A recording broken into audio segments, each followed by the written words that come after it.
The story begins in Hawaii. A man nervously glances around, checking his surroundings before cautiously approaching a mailbox to post an envelope. But the moment he steps onto the street, a blue van slams right into him. The scene shifts to a Marine officer named James, who's training his cadets to hold their breath underwater. But one by one, every cadet gives up and surfaces. James is furious with their performance. That's when he gets a call from the police. He's shown the body of the dead man. The police have ruled it a hit and run. James heads home and starts making dinner. He casually tells his wife that Walter finally managed to get himself killed. And this is when we learn that Walter was James's father. His wife asks if he at least called his brother in Oklahoma, but James says he doesn't take my calls. The scene shifts to James's brother, a detective named Johnny. His girlfriend Valentina is packing her things and walking out on him. Johnny asks, "What's going on? Talk to me." But Valentina fires back. "So now you want to talk?" She's completely fed up with him. Johnny apologizes. Valentina asks if he even knows what today is. It's her birthday. And Johnny had completely forgotten. No matter how much he begs, Valentina refuses to stay. She leaves him. Then Johnny gets a call from James's wife, Illa. She tells him his father has passed away and the funeral is tomorrow. "We hope you come." But Johnny says he hasn't spoken to James in 10 years. He hasn't been to Hawaii in 20, so he's good. But right there in the bathroom, two men come up behind him and press a knife to his throat. They tell him his father, Walter, sent him a package. Where is it? Johnny explains he hasn't spoken to Walter since he was a kid. Whatever they are looking for, Walter wouldn't have sent it to him. One of the men pulls open his shirt to reveal a dragon tattoo on his chest, a sign that he's Yakuza. A fight breaks out between them. Johnny takes on both men by himself and beats them down. Another man bursts in through the door with a gun. Johnny handles him too. Johnny is casually sipping his beer while beating these guys senseless. Then one of them knocks over his mother's shrine. That's when Johnny snaps. He grabs the man's hand and grates it against a cheese grater. He finishes off the other two just as brutally. He has a photo of his mother. His father has been cut out of it. Back in Hawaii, Walter's funeral is underway. The Yakuza and Mr. K. syndicate boys are also in attendance. Walter was a private detective who was connected to all of them. James' cousin Nanny asks if Johnny is coming. James says no. But then Johnny shows up. The moment they see each other, they start taking jabs at one another, arguing back and forth. The priest has to tell them to be quiet. The governor, Peter, is a close family friend.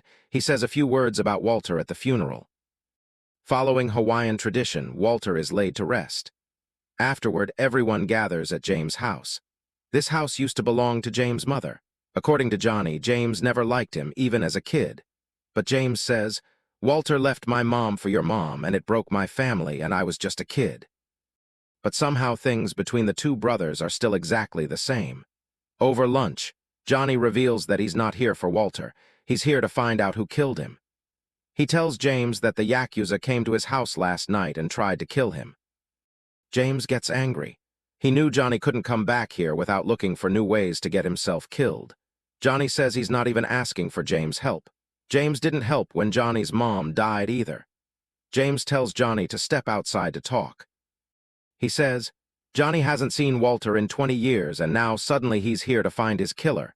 You're just going to stir up trouble. It's like your superpower." Johnny asks James to trust him just this once, but James says Johnny couldn't even find his own mother's killer. So now he's decided that someone killed his father too. Angry, Johnny storms off to a bar. A man approaches him and says he didn't think even Johnny was dumb enough to come back here. He tells him Mr. K wants to see him. Johnny says hard pass. But the bartender has already slipped something into his drink. Johnny passes out and wakes up right in front of Mr. K. Mr. K tells him the syndicate has a long memory and Johnny hurt a lot of his guys. Johnny fires back. "You killed my mother." Mr. K.'s response is maybe or maybe not. He tells Johnny to leave Hawaii immediately. His presence here won't sit well with his men. He makes it very clear. "Go back to your home where you came from." But Johnny says, "I am from here." Mr. K replies, "Not anymore." Mr. K marks Johnny's neck with his symbol. He tells him he's giving him just 7 days to leave this place. After 7 days, he won't let him. Johnny wakes up on a beach. Meanwhile, James meets with a detective named Renard. He wants to see his father's police report, but Renard tells him he won't find anything in it. The neighborhood where Walter died. Nobody talks to cops there. There was a traffic camera at the scene, but it wasn't working. Renard warns him that now he's got two badass sons looking into their father's death, but he can almost guarantee they're going to end up poking a bear that doesn't want to be poked. James replies, "I am the bear." James collects Walter's belongings from the police station. Among them is a paper slip with several words written on it. Johnny arrives at Walter's house, but he hears someone else inside. A young guy is searching through the place. The moment he spots Johnny, he bolts. Johnny chases him down and catches him. His name is Pika. Turns out he used to work for Walter doing things like hacking, tapping emails, tapping phones. Johnny asks what the last thing Pika did for him was. Pika says Walter told him to get a job at a catering company, but he has no idea why. Johnny tells Pika that from now on he works for him. James notices there's a bar with a camera right where Walter was killed. He goes inside and asks for the CCTV recordings, but they flat out refuse. James offers money. They still won't budge, so James says the cash is for the damage. Meanwhile, Johnny discovers a blueprint hidden inside a surfboard at Walter's apartment. The scene shifts to a rally for Governor Peter. Nanny works as his assistant. Johnny calls her and says he found some plans or a survey with a government seal on it, but he doesn't know what it is. Nanny tells him she can access the database when she gets back to the office. She just needs the 8-digit number written on the plan. That's when someone breaks into the apartment. It's James. Johnny asks what he's doing here. James says the same thing as you. He shows Johnny the CCTV recording. The blue van had no license plate, and it's crystal clear this wasn't an accident. It was deliberate. Johnny asks Pika for a list of past and future events from that catering company. The two brothers climb into a car, still arguing, and drive off. That's when another car slams into them. A man inside the other car fires a gun into the air. James shoots him. Johnny jumps out of his car. He returns fire from outside. James climbs onto the roof of his car and leaps onto the attacker's vehicle. Johnny yells at him to jump off. He blows up the attacker's car. Johnny calls 911 to report the attack. James loses it. "You blew up my car." Johnny fires back, "But I saved your life, man." Renard tells them those were 4 Yakuza hitters they just turned into toast back there. Renard also reveals that Johnny isn't even a cop right now. He's a suspended officer. James hands Renard the CCTV video. Renard gives them a final warning. This kind of thing better not happen on his island again, or he won't let them off easy. Later, Nanny tells both brothers what she found out about the plans. They were for a property on the east side of the island. They were commissioned by the Robichaud firm. Marcus Robichaud is a big developer. Walter may have been working for him. James says Robichaud is building a casino. There's a casino marking on the back of the blueprint, and that makes no sense because gambling is illegal here. The next day, the two brothers head to the property. A Hawaiian community is living there. James asks who owns this property. The people tell him this land belongs to all of them and everybody is welcome here. A woman explains they're living here to fight for what's theirs, to protect this land. They know people will come to take it from them. That's why they're standing guard. Then Johnny gets a call from Pika. The police found a blue van on the beach. The driver was a low-level accountant in the governor's office. Someone dumped both the van and the driver into the water to destroy the evidence. Johnny looked at the list of all blue vans on the island. He tells Pika to dig into Hayashi Imports. It was the only Japanese name on that list. The scene shifts to an event at Robichaud's house. Pika is already there posing as a waiter. Soon, Johnny and James show up dressed as waiters too. Pika tells them to stay away from each other because together they look like the Rock's twin sons. Johnny follows a woman through the crowd. He starts flirting with her. That's when he learns she knew Walter. She had no idea he was dead. This woman had hired Walter to look into her husband's activities, and her husband is none other than Marcus Robichaud. James runs into a Japanese man. His business card says Hayashi Imports. James tells him he knows they misplaced a blue van. Meanwhile, Monica reveals she's getting a divorce, and without some leverage, things won't go well for her, meaning Marcus won't let her walk away alive. Monica says it's not safe to talk here. She tells Johnny to come see her tomorrow. Back with James, the Japanese man says the frog never looks both ways when crossing the street. He's talking about Walter. That's when the man's phone starts ringing. Marcus' men approach both Johnny and James and escort them to Marcus. They tell him they're Walter's sons. Marcus says he paid Walter in full, even gave him a bonus. Johnny asks, "You hired Walter?" Marcus explains he suspected his wife was cheating on him, so he had Walter tail her. Johnny starts toying with a grenade sitting on the table. James notices a set of severed fingers on the table. Johnny and James leave the place. Marcus picks up a photo of his wife and mutters, "Now, what have you done?" A short while later, Johnny sees that Marcus' wife has fallen from a building. She's dead. Johnny is furious. He storms straight to Marcus' house and starts fighting his guards, but the guards quickly overpower him. They tase him and drop him to the ground. Johnny tells Marcus he knows he killed her and his dad too. But Marcus tells his men to call the police. Johnny is arrested. Governor Peter shows up and says Marcus has dropped the charges at his request. Peter tells Johnny that Walter had a darkness inside him. A darkness that caused him to destroy everything good in his life. And that same darkness lives in Johnny and James too. But the two of them have something Walter never had, a brother. The moment Johnny gets out of jail, James lays into him, "You can't just do whatever you want. Doing these things is not going to bring your mother back." Johnny starts swinging at James. At first, James just blocks his punches, but when Johnny doesn't stop, James hits back. The two brothers fight like enemies. James beats Johnny down hard. He asks, "What is wrong with you?" Johnny fires back. What type of man abandons his little brother when he needs him the most? "You sent me away," but James says Johnny was going to prison. The syndicate was going to kill him. He saved Johnny by sending him away. He tried to protect him. It was the only way. Johnny says after his mom died, James was all he had left.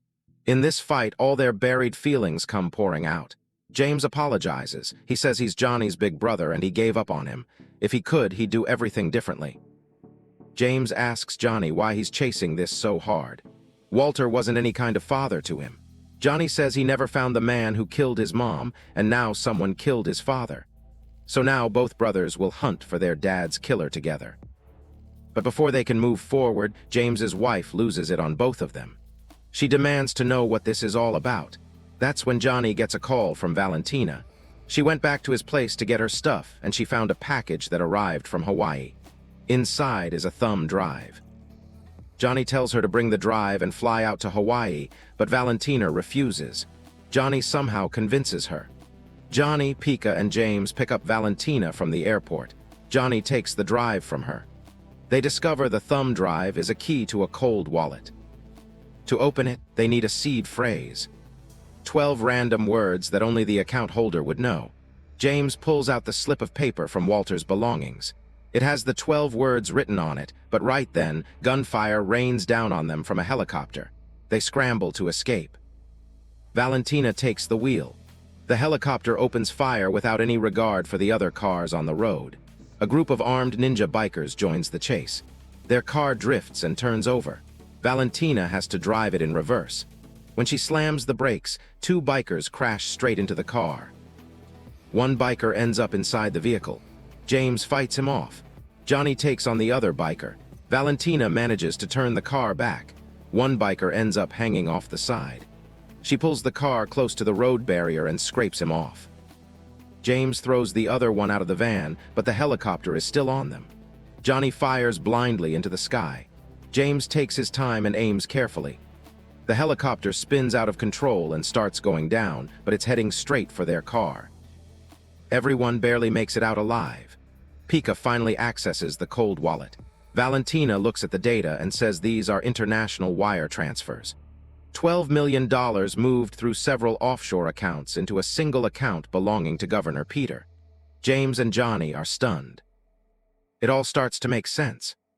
Marcus needs Hawaiian homelands to build his casino resort, and he needs someone who can legalize gambling, so he buys the governor for $12 million. Walter must have stumbled onto this while tailing Marcus. Meanwhile, Nanny shows Peter the plans Marcus had drawn up. Peter promises he won't let this happen. Back at the house, Johnny and James arrive home. James calls his wife, but her phone vibrates right there in the house. James searches for his kids. He finds them hiding in the bathroom, terrified. His son tells him they took her. James hugs his children. Marcus sends them a video showing that both Nanny and James's wife are in his custody. He makes his demand. Hand over the thumb drive in exchange for their lives. James and Johnny load their guns into a bag. They storm Marcus' house, taking down guards as they push their way inside. One by one, they silently eliminate the guards without alerting the others. When the guards hear a car alarm go off and move toward it, they're all picked off from a distance. Johnny and James leave a trail of bodies behind them. Inside the house, Marcus notices his outside guards aren't responding on the walkie-talkie. The lights start flickering. The guards sent to check on the lights finds the pool filled with dead bodies. Johnny comes up behind him and takes him out. Marcus sends Nakamura and his Yakuza members to deal with Johnny and James. James charges straight at all the Yakuza members at once. He takes them down one by one. He starts beating one of them with a hammer. Johnny has to step in and stop him, telling him the guy is already dead. Johnny and James free Nanny and Illa. Illa tells James to go. She says they'll get out on their own. She wants him to back up Johnny. Nakamura opens fire on James. The two of them go at it. Johnny cuts off Marcus before he can escape. Marcus sneers that killing him is harder than killing his father. They start brawling. On one side, James shatters Nakamura's bones and finishes him off, but Marcus gains the upper hand on Johnny. He taunts him. "Did you really think you could stop me? You're just a mosquito. In a year, his casino will be built and no one will be able to stop him. Your father, you, and James will all die for nothing." That's when Johnny holds up the pin from Marcus' own grenade. The grenade explodes. James dives into the water to save Johnny. He pulls his drowning brother to the surface. Johnny survives. Governor Peter is arrested, and that's where this story comes to an end.